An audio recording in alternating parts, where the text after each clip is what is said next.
بسم الله الرحمن الرحیم. السلام علیکم دوستانو، امید لرم چې تاسو روغ جوړ او خوشاله وي او ژوند په مزو کې. دوستانو سیلاب ډیره زیاته تباہی کړې وه. کوهستان کې 15 ورونه اوبو وړي، هغوی پلار نن هارت اٹیک نه مړ شولو.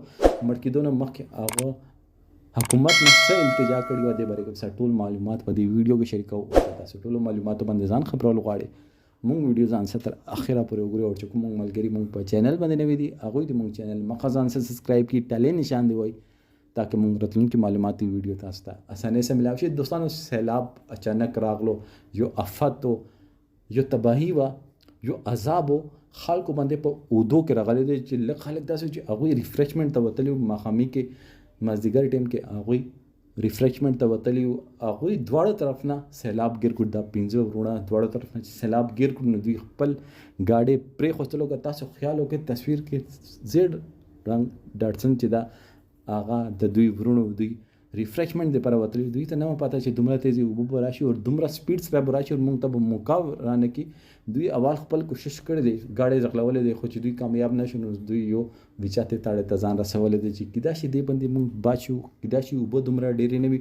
خو دا اوبه د حد پورې ډېرې وې چې دوی 15 ګنټې هلته په تاړې باندې انتظار وکړو.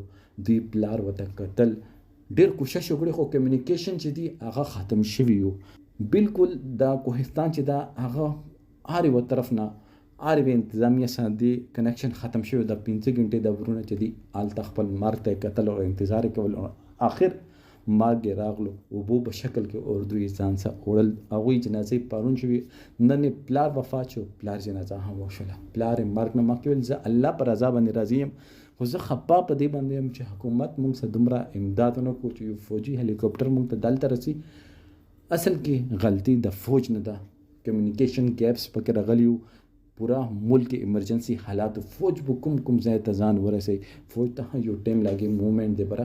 نو دوستانو مونږ ته پکار ده چې مونږ حکومت ورغه د الله رضا وه او هغه سړی دوی پلار الله په رضا باندې راضي و. هغه هېچا نه څه ګیله نه وه، ولې چې هر یو تر موبایل سیګنل یې لاړې وې. اډمنسټریشن چې و هغه ګډوډ شوی و.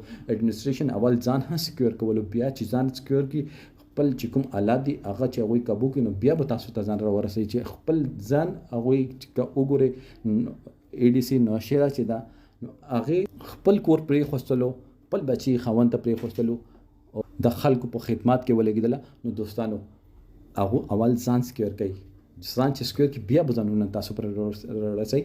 خو دوستانو موږ ته نه ده پکار چې موږ هغوی